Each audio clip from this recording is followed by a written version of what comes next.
হাসপাতালে ভর্তির খবরটি সঠিক নয়। মোনালি ঠাকুর গত মঙ্গলবার এক অনুষ্ঠানে পারফর্মের সময় অসুস্থ বোধ করেন বলিউডের সঙ্গীত শিল্পী মোনালি ঠাকুর। এতে মাঝপথে কনসার্ট বন্ধ করতে বাধ্য হন তিনি। মুহূর্তেই খবর ছড়িয়ে যায় শ্বাসকষ্টজনিত সমস্যা নিয়ে একটি বেসরকারি হাসপাতালে তাকে ভর্তি করা হয়েছে। কিন্তু এবার গায়িকা জানালেন তিনি অসুস্থ হলেও তাকে হাসপাতালে ভর্তির খবর ভুয়া।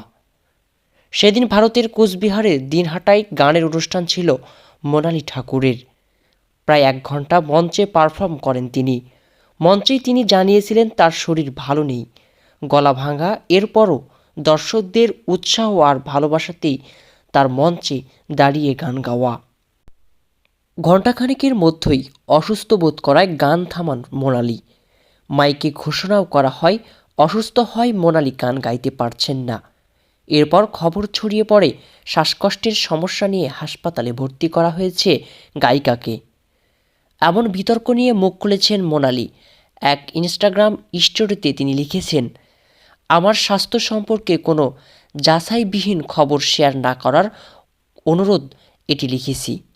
আমি এটি পরিষ্কার করতে চাই যে আমি কোনো শ্বাসকষ্টের সমস্যা মোকাবেলা করছি না এবং আমাকে কোনো হাসপাতালে ভর্তি করা হয়নি। এটা মিথ্যা তথ্য। মোনালি তার অসুখের বিষয়টি স্পষ্ট করে বলেন, ভাইরাল সংক্রামক থেকে সেরে ওঠার জন্য পর্যাপ্ত সময় না পাওয়ায় আমি সম্প্রতি অসুস্থ বোধ করছিলাম। পুনরায় অসুস্থতা মাথাচাড়া দেয় এবং কিছুটা গুরুতর সাইনাস এবং মাইগ্রেনের অস্বস্তিও সঙ্গে ছিল। এইটুকুই আছে।